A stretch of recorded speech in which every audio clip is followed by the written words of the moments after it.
전 인터넷에서 동물 학대에 관한 기사를 본 적이 있어요. 그 기사를 보니 문득 4년 전의 일이 생각났습니다. 바로 제 인생을 크게 뒤바꾼 제 일생일대의 사건 말이죠. 저는 그때의 경험을 떠올려 말 못하는 동물뿐 아니라 사람의 생명 또한 우습게 알던 한 인간의 최후를 공유해보고자 이렇게 사연을 보내게 되었습니다. 그 사건을 이야기하자면 우선 제 가정사부터 설명드려야 할 것 같네요. 저는 2명의 엄마가 있었습니다. 저를 낳아주신 친엄마는 제가 3살 때 저와 2살이었던 남동생을 두고 병으로 일찍 세상을 떠나셨어요. 때문에 저는 친엄마의 얼굴을 사진으로 본 것 말고는 전혀 기억을 하지 못했죠. 엄마가 돌아가신 후 회사원이었던 아버지는 저와 동생을 데리고 할머니 집으로 들어가셨습니다. 할머니는 저와 동생을 끔찍이 아끼셨죠. 그리고 2년 뒤 제 나이 5살에 아버지는 새엄마와 재혼을 하셨어요. 네, 그분이 바로 제가 평생 엄마라고 부르던 단 한 사람, 저를 눈물로 키워주신 저희 엄마입니다. 부모 없이 고아원에서 살던 엄마는 전 남편에게 맞고 살다가 전 남편이 바람이 나서 쫓겨나듯 이혼했었는데 이혼한 후 일하던 식당에서 회식 때문에 자주 왔던 아버지와 인연이 되어 재혼을 하셨다고 하더군요. 자식을 가지고 싶었다던 엄마는 저와 제 동생에게 무척이나 잘해주셨어요. 할머니와 엄마는 크게 가깝지도 멀지도 않은 고부 사이였는데 재혼한 지 1년 뒤 엄마가 막내 남동생을 낳았을 때부터 할머니는 갑자기 엄마를 경계하기 시작하시더군요. 어멈 너, 네 자식 생겼다고 애들 차별하고 구박하는 거 아니지? 저 안 그래요, 어머님. 저 선영이랑 재혁이 우리 영훈이처럼 똑같은 제 친자식이라고 생각해요. 나중에 들어보니 할머니는 이모 할머니와 함께 어릴 때부터 계모에게 엄청난 차별을 받으며 자랐다고 하시더라고요. 엄마가 달랐던 어린 2 남동생과 말이죠. 저와 큰동생을 예뻐하던 할머니는 어릴 적 트라우마가 떠올라 바짝 날이 서 계셨던 겁니다.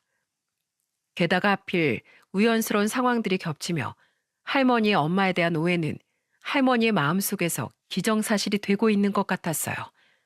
실제로 엄마는 저와 제 동생에게 여전히 잘해주셨는데 말입니다. 그런 할머니의 구박에 마음 여렸던 엄마는 눈물이 마를 날이 없으셨습니다. 아버지나 할머니에게 화를 내셨지만 할머니는 유지부동이셨죠. 내 계모도 우리 아버지 앞에선 우리한테 세상 착한 계모인 척했어. 안일하게 생각했다가 선영이랑 재혁이가 나처럼 나중에 상처받으면 어떡해. 난 내 손주들이 더 중요해. 잘못된 행동이지만 할머니는 나름대로 혼자 저와 첫째 동생을 지켜주려고 하셨던 것 같아요.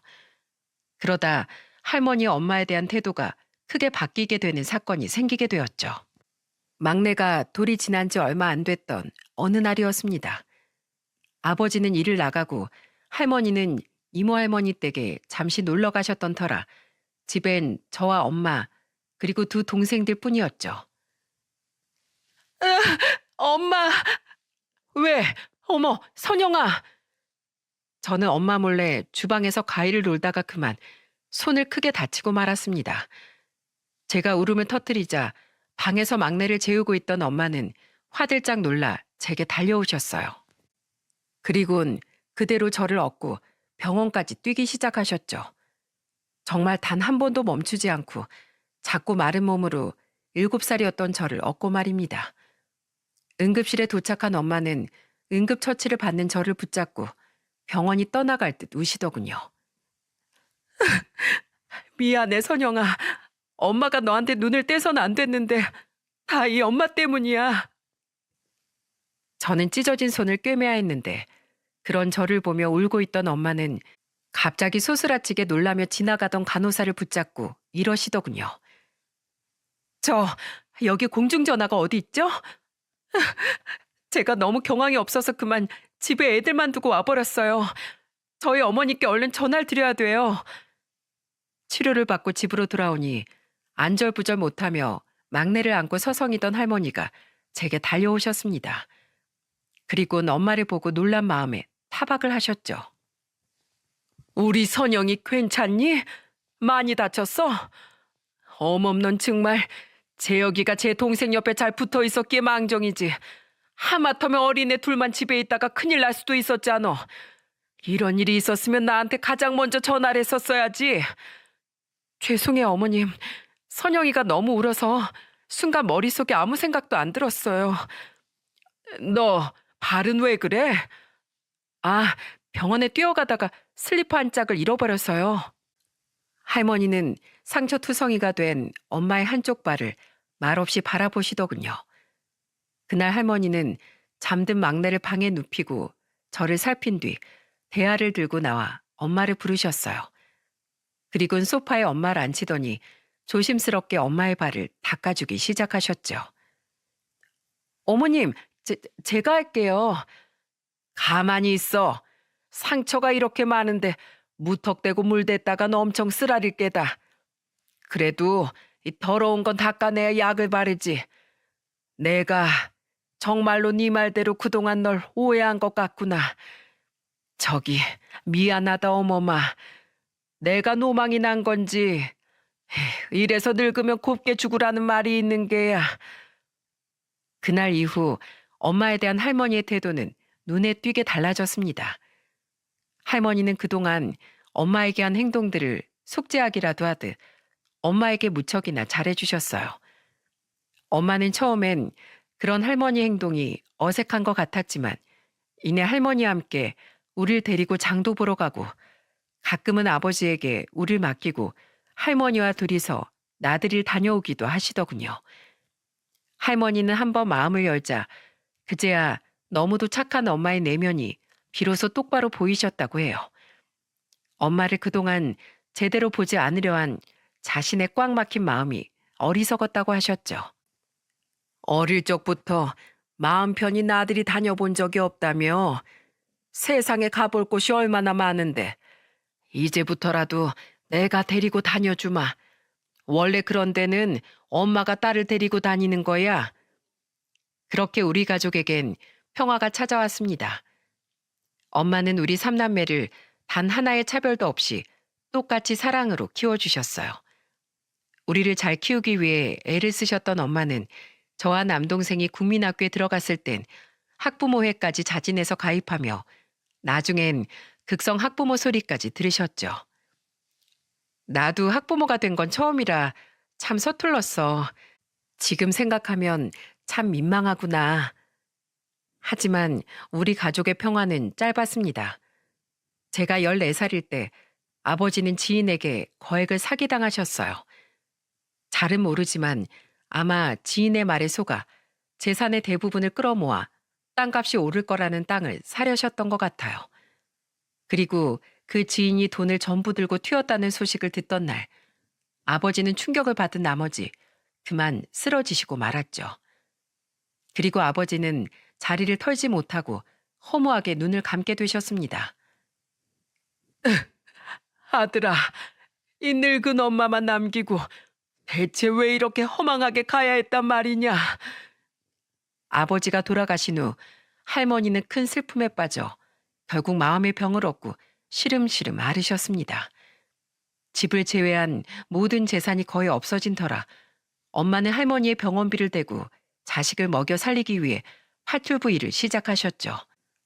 엄마는 힘든 와중에도 항상 할머니를 기운 차리게 하기 위해 노력하셨는데 그런 엄마의 노력에도 불구하고 할머니는 2년 뒤 결국 세상을 떠나시고 말았어요. 어머님, 제발 저만 두고 이렇게 가지 마세요. 왜 다 절 두고 먼저 떠나가시는 거예요? 엄마는 이렇게 허무하게 보낼 수는 없다며 웅구대던 할머니의 관을 잡고 엉엉 우셨습니다. 화장된 할머니의 유골함을 받아들 땐 마치 유골함이 할머니의 얼굴인 듯 유골함에 얼굴을 비비고 입을 맞추며 흐느끼셨죠. 그리고 엄마는 할머니가 돌아가시고 딱 닷새 뒤 다시 일을 나가기 시작하셨어요. 조금 더 쉬면 안 되냐는 제 말에 엄마는 이렇게 말씀하시더군요. 엄만 괜찮아. 원래 엄마는 세상에서 가장 강한 법이야. 엄마는 파출부 일을 하며 퇴근 후엔 갖가지 부업을 하느라 잠시도 쉴 틈이 없으셨습니다. 저와 동생들이 집안일을 돕고 새벽에 신문과 우유 배달을 하긴 했지만 아무래도 식구가 넷이다 보니 생활비는 줄줄 새나갔죠. 저는 엄마에게 공부를 그만두고 학교가 끝나고 나면 아르바이트를 하겠다고 말했어요. 그리고 저 대학 안 가고 곧바로 취업할래요. 엄마 혼자 고생하는 거 저 더는 못 보겠어요. 쓸데없는 소리 하지 마. 가난한 부모인 내가 책임질 테니까 너는 공부나 해.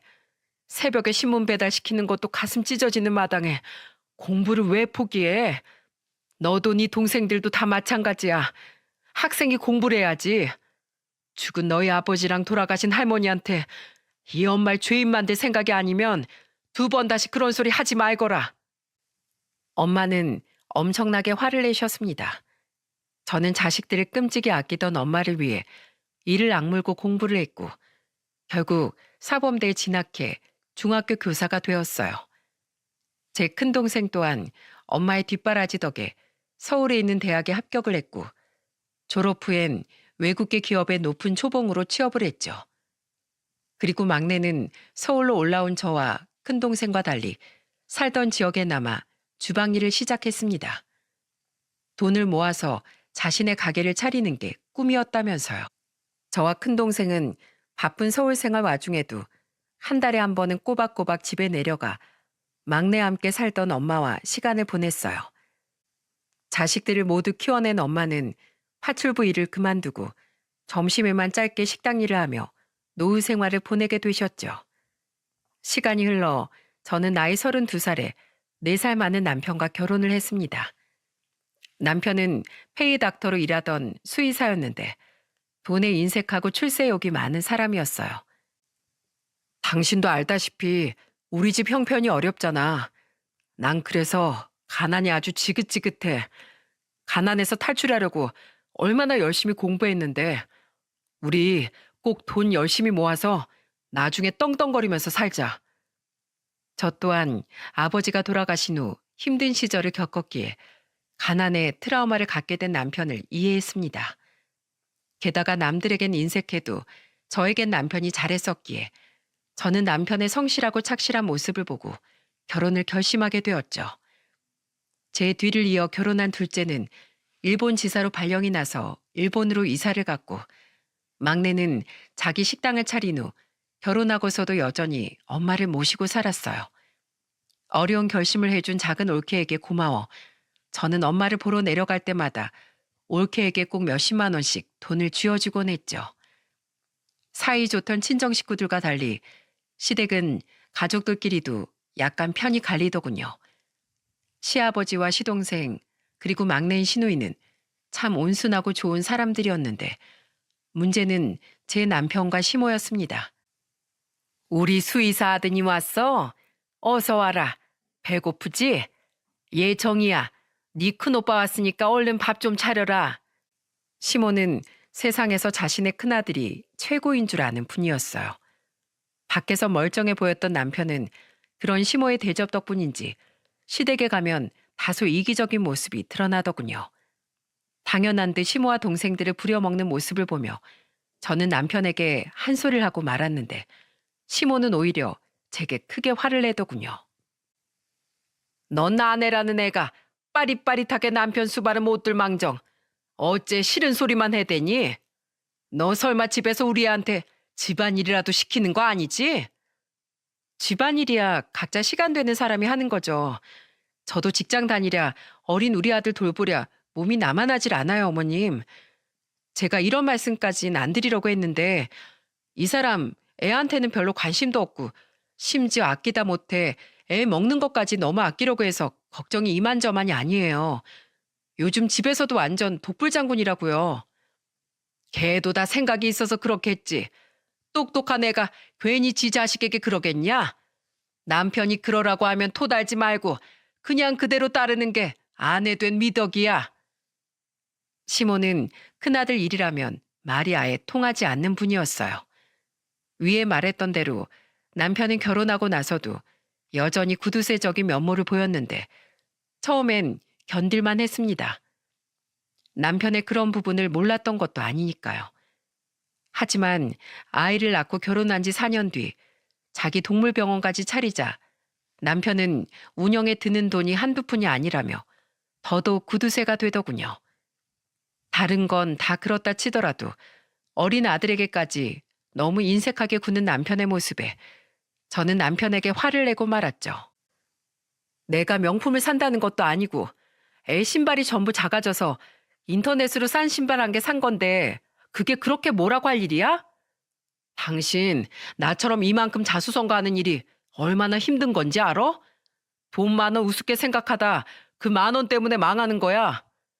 그렇게 10,000원이 아까운 사람이 허구한 날 골프를 치러 다녀? 그것도 부자들 뒷공문이 졸졸 쫓아다니면서? 당신 그 사람들 애완동물들까지 자처해서 당신 병원에서 다 케어해 준다면서? 공짜로 예방접종도 해주고 호텔링도 다 해주면서 남의 애완동물은 그렇게 신주단지 모시듯 하면서 자기 자식한테 돈 10,000원도 아깝니?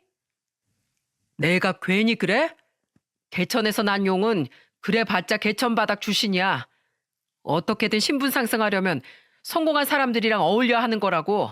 그래서 돈 들여가며 골프 배우고 그 사람들 골프 치는데 따라다니는 거 아니야. 내가 어울리는 사람들이 얼마나 대단한지 알아?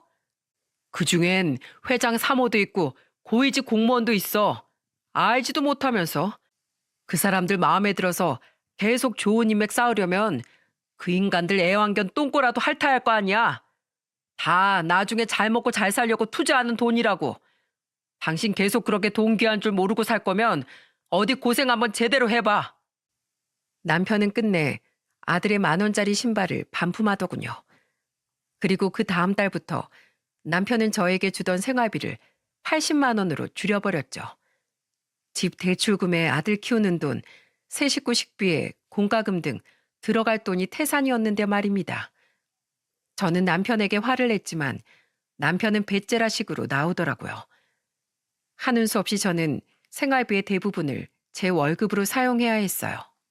너무 치사해서 남편과 확 이혼해버리고도 싶었는데 소송을 걸 만큼 큰 유책사유도 아닌데다 한 사람이라도 부모가 없는 서름을 아들에게 안겨주고 싶지 않아 저는 꾹 참고 살았습니다. 제가 아주 어렸을 땐 엄마의 또 고등학교 시절엔 아버지 빈자리를 여실히 느끼며 자랐으니까요. 그렇게 남편과 사이가 애매하게 악화된 채로 어느덧 결혼한 지 7년이라는 시간이 흘렀습니다. 그 해의 어느 날 저는 심장이 무너질 듯한 충격적인 소식을 막내에게 전해 듣고 말았죠. 누나, 얼른 여기로 좀 내려와줘. 엄마가 돌아가셨어. 뭐? 엄마가 뭐가 어쨌다고? 울지만 말고 무슨 일인지 말 좀 똑바로 해봐. 평소 심장 질환을 가지고 있던 엄마는 집에 있던 도중 그만 급성 심정지가 와서 쓰러지셨던 겁니다. 그것도 다들 일을 나간 시간이라 엄마는 저녁이 돼서야 작은 올케에게 뒤늦게 발견되었던 거죠. 그리고 작은 올케가 엄마를 발견했을 땐 이미 엄마는 숨을 거두신 뒤였다고 하더군요. 저는 황급히 며칠 동안 내려가 있을 짐을 챙겼고 학교에 부고 소식을 알린 후 남편에게 펑펑 울며 전화를 했습니다. 여보, 우리 엄마 심정지로 쓰러져서 돌아가셨대. 좀 전에 영훈이한테 전화 왔어. 나 승찬이 데리고 먼저 내려가 있을 테니까 당신도 병원 일 끝나면 얼른 내려와. 장모님이? 근데 나 못 가. 나 내일부터 지방으로 1박 2일 동안 골프여행 가는 거 알잖아. 저는 순간 제 귀가 잘못된 줄 알았어요. 다른 사람도 아니고 자기 장모가 돌아가셨다는데 지금 골프여행 소리가 나온답니까? 그것도 미안한 기색 하나 없이 말이에요. 저는 어이가 없어 남편에게 화를 냈어요.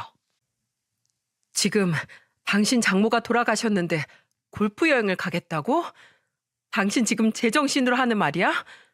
우리 엄마가 하나밖에 없는 사이라면서 당신한테 얼마나 잘해주셨는데 어떻게 우리 엄마한테 이럴 수가 있어? 어차피 돌아가셨다며 죽은 사람이 산 사람한테 서운해하겠어? 그리고 이번에 진짜 중요한 회장님 소개받기로 했단 말이야. 이미 죽은 사람 보러 가면 내 인맥에 도움이 돼? 거기 가면 돈이 나와 뭐가 나와? 그리고 자꾸 엄마 엄마 하는데 사실 장모님 네 친엄마도 아니잖아. 네 엄마 계모인데 내가 내 중요한 일정 빼면서까지 가야 돼? 에이 기분 잡쳐서 원. 나 지금 진료 보러 다시 가야 하니까 끊어. 남편은 오히려 적반하장으로 화를 내곤 전화를 끊어버리더군요. 사람이 이기적이고 출세욕 강한 건 알았지만 어떻게 저렇게 저밖에 모를 수 있단 말인가요? 게다가 제게 양해를 구한데도 화가 날 판에 죽은 사람, 계모를 운운하던 남편의 모습은 도저히 용서할 수가 없었어요. 저희 엄마가 절 어떻게 키웠는지 뻔히 아는 사람이 어떻게 저렇게 말할 수 있는지 이해가 되지 않고 화가 치밀어 올랐죠. 저는 아이를 데리고 엄마를 보러 내려가는 내내 분한 마음에 이를 갈았습니다. 장례식장에 도착하니 이미 빈소를 끓이고 상복으로 갈아입은 막내가 저를 보고 오열을 하더군요. 누나, 우리 엄마 불쌍해서 어떡해. 혼자서 얼마나 무서우셨을까. 일본에 있던 큰동생과 큰올케는 조카를 일본에 있는 올케 부모님께 맡기고 다음날 급히 귀국해 장례식장으로 달려왔고 모두 모인 우리 삼남매는 서로를 끌어안고 엉엉 울었어요. 그리고 제게 남편의 이야기를 듣곤 격분을 했죠. 미친 거 아니야? 그 자식 누나랑 승찬이한테 쪼잔하게 굴 때부터 마음에 안 들었어. 누나, 이래도 계속 매형이랑 참고 살 거야? 내가 미쳤니? 엄마 장례식 끝나자마자 이혼할 거야. 내가 그딴 소시오패스랑 애까지 낳고 살았다는 사실이 너무 끔찍해. 이럴 줄 알았으면 그딴 놈이랑 진지게 갈라서고 엄마 내가 모시고 살걸. 불쌍한 우리 엄마. 그날 저녁 시동생과 시누이는 못 가서 미안하다며 제게 조의금을 보냈고 여전히 오지 않던 남편 대신 시아버지가 찾아오셨습니다. 시아버지는 조문을 마치고 제게 남편 대신 사과를 하시더군요. 내가 아들을 잘못 키웠구나. 내가 널 볼 낯이 없다. 미안하다 어머마. 이혼할 거라는 제 말에 시아버지는 충분히 저를 이해한다며 제 손을 잡고 한참을 울다가 돌아가셨습니다. 그리고 대부분의 조문객이 돌아간 늦은 시간, 조문을 올 거라곤 미처 생각지도 못한 한 사람이 장례식장에 나타났더군요. 가영 씨. 안녕하세요, 사모님. 그 사람은 바로 남편의 동물병원에서 일을 하다가 2달 전 그만둔 여직원이었어요. 가끔 남편의 병원에 볼 일이 있어 갈 때마다 사근사근한 모습이 참 예뻐서 제가 종종 간식도 사다 주고 친하게 지냈던 직원이었죠. 예전에 뭔가 물어볼 일이 있어 번호를 알아두었었는데 제가 정신없이 부고 문자를 돌리다 그만 그 직원에게까지 문자를 보낸 모양이더라고요. 장례식도 안 온 남편이 알렸을 리는 없었으니까요. 어떻게 서울에서 여기까지 와줄 생각을 했어요. 정말 고마워요. 안 그래도 말도 없이 갑자기 그만뒀다고 해서 서운했는데 이리 와서 앉아요. 식사하고 가요. 그런데 가영 씨는 눈앞에 육개장은 먹을 생각도 않고 뭔가 할 말이 있는 눈빛이더군요. 그리고 어렵게 입을 연 가영 씨는 제게 남편의 엄청난 실체를 알려주었죠. 사모님, 저 사실 같이 일하던 직원한테 원장님 여기 안 오고 골프 치러 가셨다는 말 듣고 용기 내서 온 거예요. 사모님께 꼭 드릴 말씀이 있어서요. 나한테요? 무슨 말인데요? 이런 얘기를 어머니 장례식장에서 하게 돼서 정말 죄송해요. 근데 서울에선 언제 어디서 원장님이 절 감시하고 있을지 몰라서 찾아갈 수가 없었어요. 사모님, 저 사실 원장님이 너무 무서워서 병원 그만둔 거예요. 원장님 진짜 끔찍하고 무서운 사람이에요. 호텔링하는 개들이 짖으면 아무도 없을 때 조용히 하라면서 조용해질 때까지 목 조르고 때리는 분이었다고요. 게다가 과잉 진료는 기본이었어요.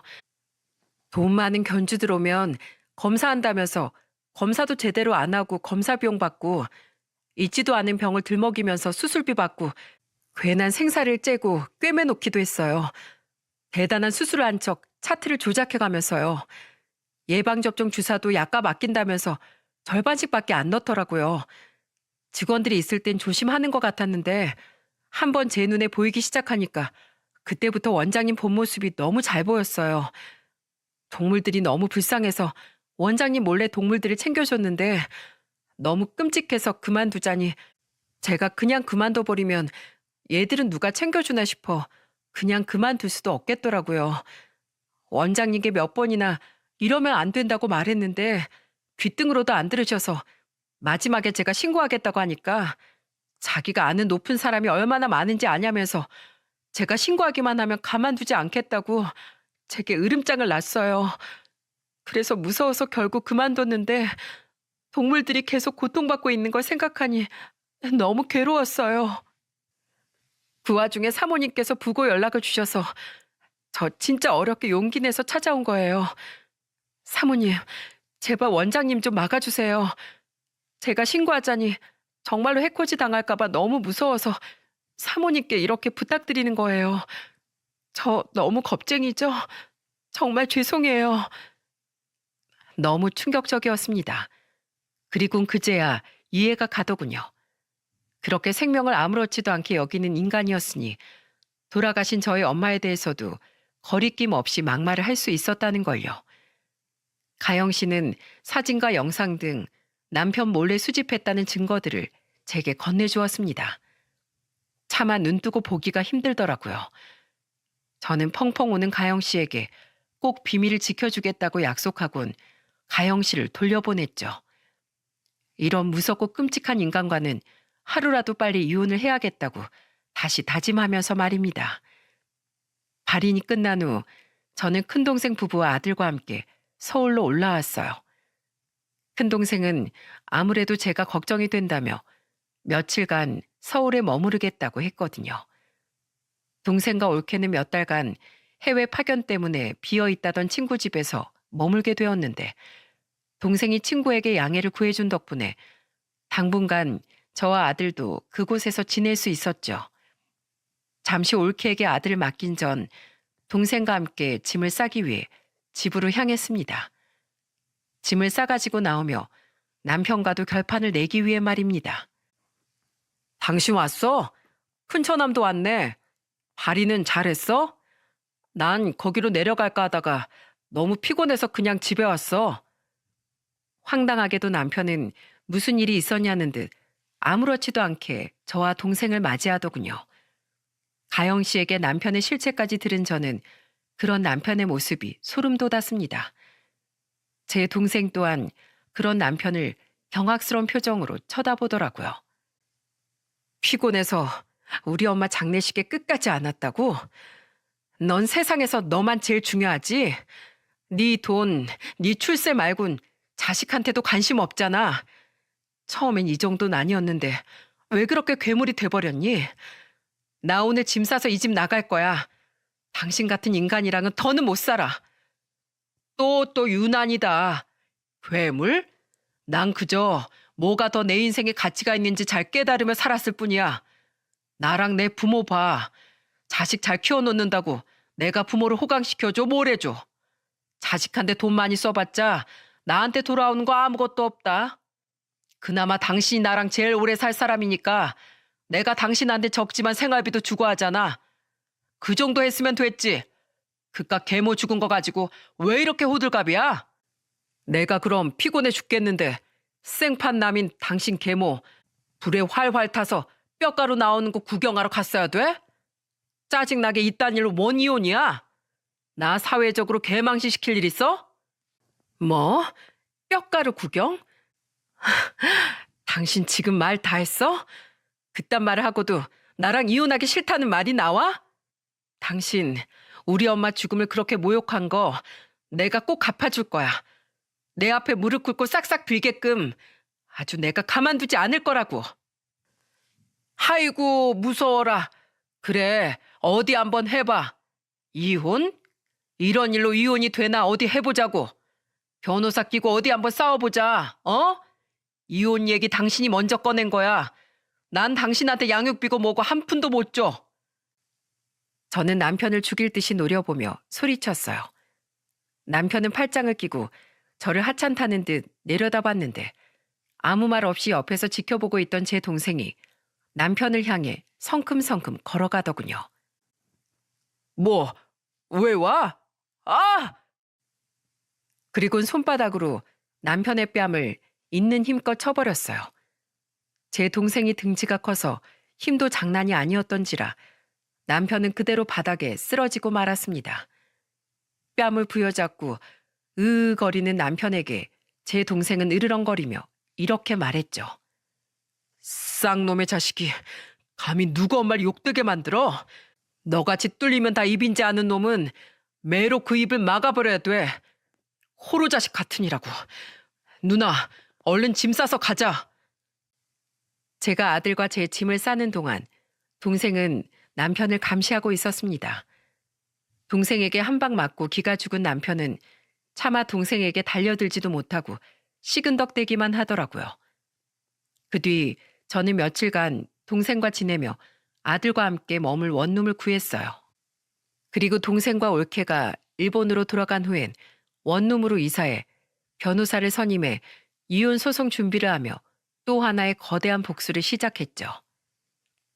돈만 쫓는 동물병원 원장의 충격적인 실체를 고발합니다.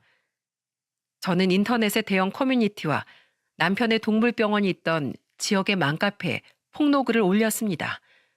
가영 씨가 제게 알려주었던 남편의 끔찍한 실체 말이죠. 그 아래엔 가영 씨가 몰래 모았던 사진과 영상을 증거로 추가했어요. 그리고 남편에게 글의 링크를 보내주었습니다.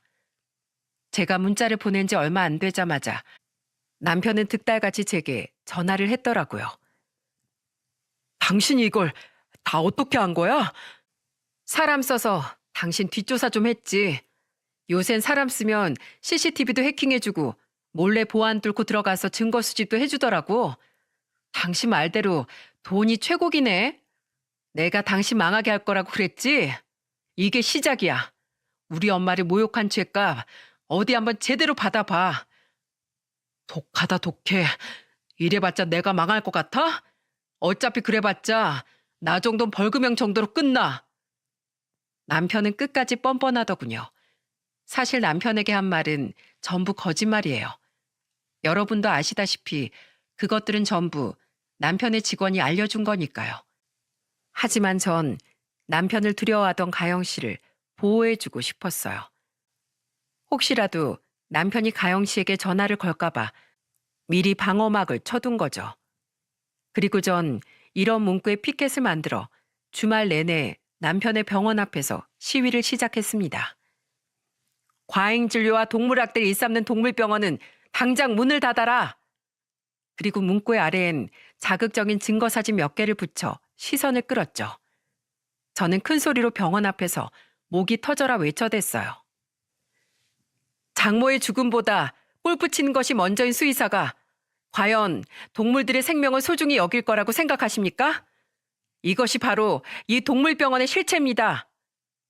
남편에게 복수하고픈 마음이 먼저긴 했지만 제가 이렇게까지 했던 건 더 이상 피해를 입을 동물들이 없었으면 해서였습니다. 그리고 무엇보다 생명에 대한 경각심이 전혀 없는 남편 같은 사람이 수의사랍시고 동물병원을 운영하는 일을 절대 두고 볼 수 없었죠. 남편은 저를 보고 기함을 하며 달려나오더군요. 당신 미쳤어? 당장 안 가? 누구 진짜 망하게 할 일이 있어? 내 말 너 귓등으로도 안 들었니? 내가 당신 가만 안 둔다는 말 허투루 들었나 봐?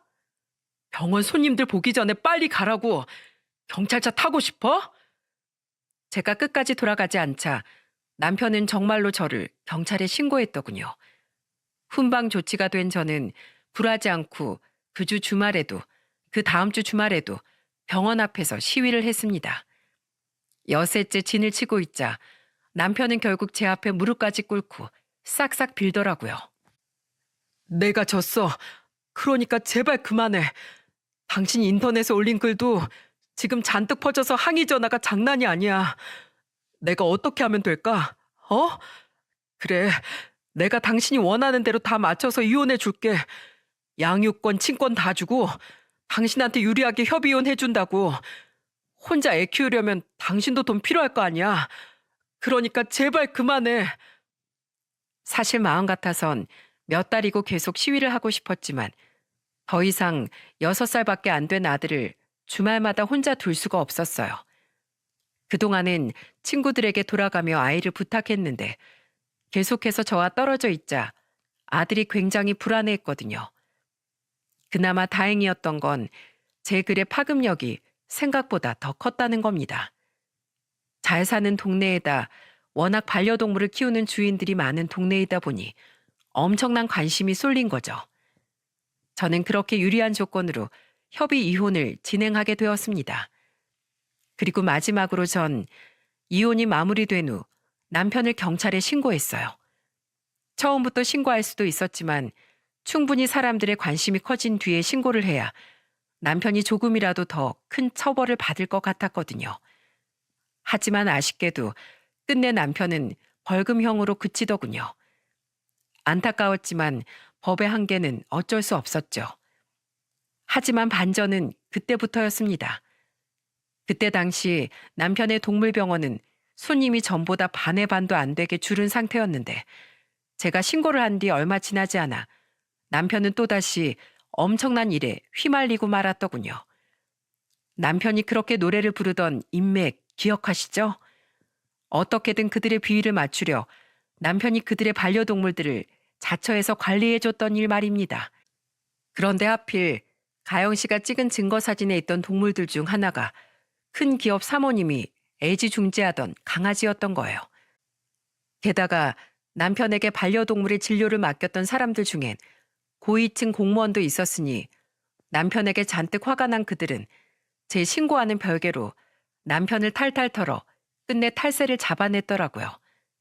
제가 이 이야기를 누구에게 들었냐면 말이죠. 이게 다 당신 때문이야. 그건 바로 전 남편이었습니다. 손님도 떨어지고 소문도 최악인 와중에 엄청난 벌금까지 물게 생겼으니 맨정신으로 배기겠습니까? 잔뜩 술에 취한 전 남편은 제게 전화해서 징징대더라고요. 난 완전 망했어. 끝났다고. 병원 내놨어. 이게 다 당신 때문이야. 심지어 나 어제 생판 모르는 사람들한테 맞았어. 근데 알고 보니까 날 때리라고 시킨 사람이 바로 그 사모님이더라. 그러면서 나한테 뭐라고 했는지 알아? 신고할 거면 어디 한번 해보래. 신고하면 끝까지 쫓아와서 날 가만 안 둘 거라고. 난 무서워서 오줌 쌌어. 나이가 40 중반이나 돼서 바지에 오줌을 쌌다고. 이제 속이 시원하냐? 그게 왜 나 때문이야? 애초에 당신이 그런 끔찍한 일을 안 저질렀으면 이런 일도 없었잖아. 그렇게 인맥 하더니 오히려 그 인맥 덕을 내가 봤네. 당신같이 생명 소중한 줄 모르는 인간은 수의사지 못하게 막는 게 100번 맞는 일이야. 돈돈거리더니 돈으로 망해서 아주 꼴 좋다. 끊어. 참으로 처참한 말로가 아닐 수 없었습니다. 그리고 얼마 뒤 이번엔 제 친정엄마의 장례식 때도 연락 한 통 없던 시모가 제게 전화를 걸었더군요. 네가 뭔데 잘난 내 아들 인생을 그렇게 시궁창으로 쳐넣어. 창창한 내 아들 미를 네가 다 망쳤어, 이 썩을 거사. 제가 망쳤다고요? 아줌마, 제가 예전부터 꼭 이 말을 하고 싶었는데 예전엔 그래도 시어머니라고 차마 제가 말을 못했거든요. 이제라도 속 시원히 말해드릴게요. 그 인간이 그렇게 된 건 다 아줌마 탓이에요. 자식을 그렇게 이기적으로 오냐오냐 키운 아줌마가 아들을 범죄자의 소시오패스로 만들어버린 거라고요. 엄한 이혼한 며느리 잡을 시간에 자식 교육이나 똑바로 시키세요. 전 시모의 전화를 끊어버린 후 연락처를 아예 차단해버렸어요. 이후 저는 비록 아이 문제 때문에 남편의 연락처를 차단할 수는 없었지만 어차피 중요한 이야기면 문자라도 남길 테니 밤마다 걸려오던 남편의 전화를 전부 다 무시했죠. 그러니까 언제부턴간 제게 연락을 하지 않더라고요. 시아버지는 제게 잘 살라며 저와 손주의 행복을 빌어주셨고, 시동생과 시누이 또한 그동안 고생 많았다는 말로 저와의 인연을 정리했죠. 이혼 후 저는 아들과 다시 작은 아파트로 이사를 했습니다. 그렇게 4년이 지났고 저는 남편의 소식을 알지 못했어요. 제 아들 또한 남편과 딱히 교류도 없었고 남편의 소식을 들을 인맥도 없었거든요. 그런데 얼마 전 저는 한 통의 전화를 통해 남편의 근황을 듣게 되었습니다. 사모님, 잘 지내셨어요? 제게 전화를 건 사람은 바로 4년 전 제게 남편의 실체를 알려주었던 가영 씨였어요. 가영 씨는 결혼을 하며 남편을 따라 캐나다로 이민을 간다더군요. 더 일찍 연락을 드렸어야 했는데 죄송해요. 그래도 한국 떠나기 전에 사모님께 감사 인사 드려야 할 것 같아서 연락드렸어요. 그때 제 비밀 끝까지 지켜주셔서, 그리고 그 병원 문 닫게 해주셔서 정말 감사해요, 사모님. 혹시 원장님 최근 소식 못 들으셨죠? 마지막으로 한국 지인들한테 연락 드리던 중에 그때 같이 일하던 직원한테 원장님, 아니 그 인간 소식을 들었어요. 그 인간 다른 지방에 다시 동물병원을 열었었나 봐요. 근데 대박인 게 그 증거 사진에 있던 강아지 주인인 기업 사모님 있죠? 그 사모님이 그때까지도 그 인간을 주시하고 있었나 보더라고요. 그 지역 커뮤니티에 그 인간 실체에 대해 다 까발리고 또다시 사람들 대동하고 그 인간 찾아가서 2번 다시 어디서 수의사 행세할 생각하지 말라고 엄청 무섭게 으름장을 놨대요. 또 걸리면 그땐 정말 가만 안 둔다면서 말이에요. 결국 그 병원은 개원한 지 얼마 되지도 않았는데 찾아오는 손님도 없으니까 문을 닫았다더라고요. 그 인간 아직도 정신 못 차렸었네. 근데 가영 씨는 그 사실 어떻게 알았어요? 저한테 말해준 그 직원이 지금 일하는 동물병원에 그 사모님이 자주 오신대요. 그 직원한테 그 사모님이 직접 말해주셨다고 하더라고요. 그런 인간은 사회 정의 구현을 위해서라도 절대 수의사 행세 못하게 해야 된다면서요. 이럴 때 보면 확실히 돈 있고 힘 있는 게 좋긴 좋아요. 그죠? 참 통쾌했습니다. 철저하게 망한 그놈 인생도 인생이지만 무엇보다 그런 무서운 인간이 더 이상 수의사 노릇을 못하게 된 것 같다는 사실이요. 그런데 양반은 못 되는지 가영 씨에게 전 남편의 소식을 들은 지 얼마 되지 않아 그놈에게서 전화가 걸려왔더라고요. 그것도 모르는 번호로 말이죠. 번호 뭔데? 바꿨어? 당신이 하도 내 전화 안 받으니까 다른 사람 휴대폰 좀 빌렸지. 여보, 우리 승찬인 잘 지내? 여보 같은 소리 하고 있네.